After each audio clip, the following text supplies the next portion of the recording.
All right, we here, man. Playboi Carti album review. I finally got around to it. You know what I mean? Make sure you like, comment, subscribe. This is just my opinion, how I feel about the album. You know what I mean? So take it how you want. You know what I mean? Playboi Carti. This is his fourth official album. Um, the first one, the Playboi Carti official album, I enjoyed it a lot. It didn't have that many songs on it, so it was easy to digest. And he had its single, the Magnolia. So I fuck with that. The second album was Die Lit, which is honestly my favorite Playboi Carti album. And then the third album was Whole Lotta Red, which I'm not gonna lie, when Whole Lotta Red first came out, I wasn't a fan of it. Like I was like, it just sounded like some bullshit. Then after the years went by, I went back and there's like 10 songs on it I actually do enjoy and I can, listen to. And that leads us to here to music, I am music, which is the 2025 release. It just came out last week, if I'm not mistaken. Let me see. Yeah, March 14th. So 10 days ago from today. Um, I think 30 songs is an overkill. I think that's just a little too much for my liking. 30 songs. Little too much for me. You know what I mean? But it's not a bad album. And we're gonna get into it, man. We're gonna go ahead and break it down. So we starting at the top, which is Pop Out, which is a song I did not like. I think it's the worst song on the album. It is way too loud.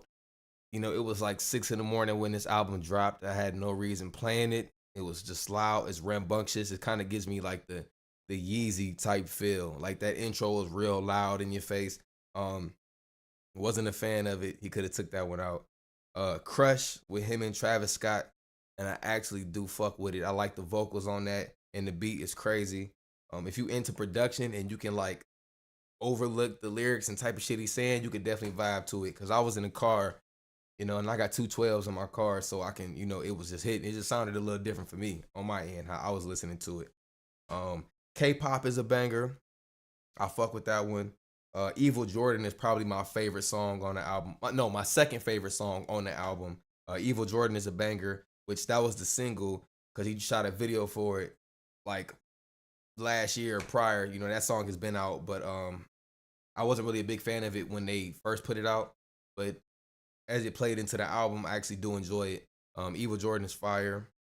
Mojo Jojo is a banger. I like that track. Philly, I fuck with Philly. The Travis Scott collab, they did their thing. Honestly, Playboi Carti and Travis Scott, they do their thing. Anytime they get together, they do their thing. I fuck with it. Radar is a banger. All the way to like two to 15, all the way through is a banger to me in my eyes. Um, then that leads us to number 8, which is Rather Lie, which is featuring The Weeknd, which is incredible lyrics. The beat is incredible. The Weeknd the Weeknd pretty much being the Weeknd. You know what I mean? He had his little outro where he's just singing "I'd rather lie instead of lose you," and he just going off.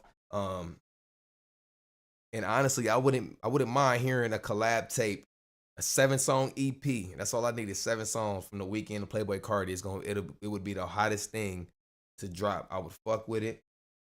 And they just come off the song Timeless, and Timeless is a banger that came out I think late last year if I'm not mistaken.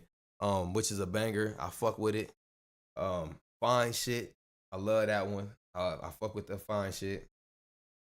Um and then now we getting into Backdoor, which got Kendrick Lamar and Janae.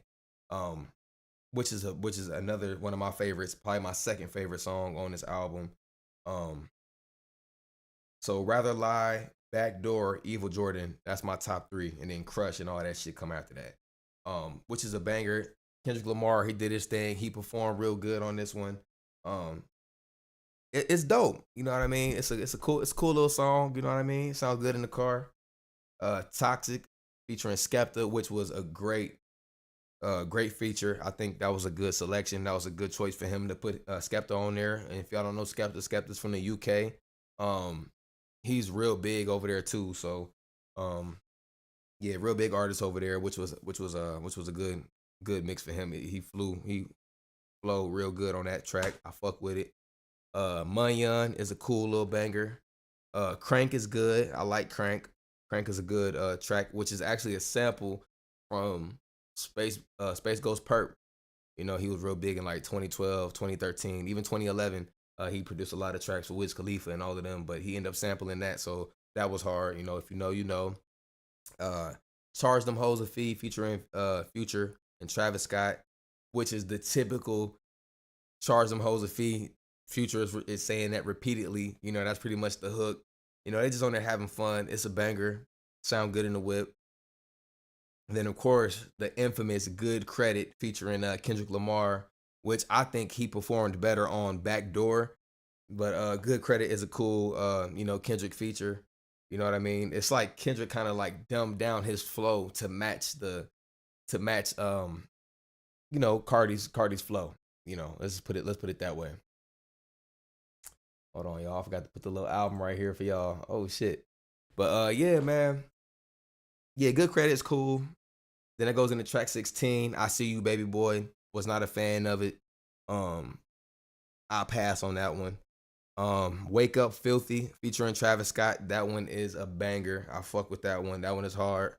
Um, Jumpin' featuring Lil Uzi Vert. I fuck with that one too. It's good to see them back together because I heard some things that they didn't see eye to eye or they wasn't like rocking with each other. But all that, all those rumors just got shut down because they weren't working together. So you know what I mean. That's cool. Trim featuring Future, fire track. I like that one. Cocaine Nose. I did not like that one at all. Um, it's like a rock star type vibe on there. Well, this whole album is like some rock star shit, but that one was kind of, I don't know. I ain't like that beat. We Need All the Vibes featuring Young Thug and Ty Dolla Sign. It's cool. It's a good song. I favorite it. You know what I mean. I put it in there because it's not bad. I can definitely tolerate it if it come on. I like it, but I rather hear that Young Thug that could talk shit and due to his legal situation, I think we're going to be getting a lot more songs where Young Thug is rapping like how he's rapping on "We Need All the Vibes" because he can't say certain things due to that 15 years over his head. So he's probably he's scared right now, man. So I don't blame Young Thug for that. It's not bad at all. Olympian, I did not like that song at all. Opium Baby, I did not like that song at all. Twin Trim featuring Lil Uzi Vert, I fuck with that one. That one is a banger. Like Wheezy, I fuck with that one. That one is good. This One Got It is probably my top five on this album. Walk, didn't like it. HBA, didn't like it.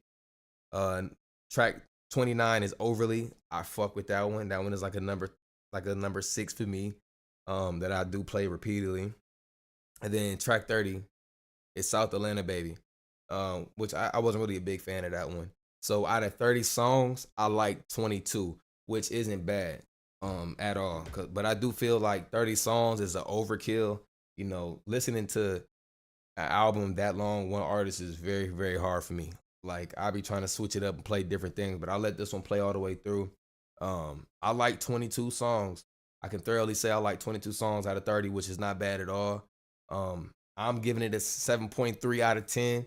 Um, if you're not a Playboi Carti fan, I wouldn't start here. I would start at Die Lit. Start at Die Lit and then do your own, digestion of how you intake his music. Um, But if you've been rocking with him since 2016, 15, like that era, 2017 to be honest, when he really got popping when Magnolia came out, if you rock with him since then this ain't nothing new. It's gonna be a lot of songs on there you do like. But if you a new Playboy Cardi fan and you just not trying to get hip, I wouldn't start here at all. This is not for you. Um, but overall, it's not a bad album. I do believe we could have cut this album in half. I think we could have did a solid 15 songs, and this would have been it. In certain orders, it would have went through real good. And you had Kendrick Lamar narrating it too as well, which I really didn't see that happening or see that coming. He's on Mojo Jojo and he's on Backdoor and he's on Good Credit. Um, from what I heard, he was like an executive producer or whatever the case may be. Don't take my word from it. Um, But overall, man, it's not bad, man. I think 30 songs is an overkill. That's the only thing I don't like about it, and that's why I didn't want to spend that much time, um, you know, digesting every song. It's way too much. I'm not gonna sit here for an hour and a half going into detail with 30 songs. That's what I'm not doing. But but yeah, man, that's my rating. I fuck with it. Let me know in the comments. Do you fuck with it? Do you like it? Are you a new Carti fan? Have you been around Carti back in 2017? Let me know. It's not bad. You're gonna rock with it.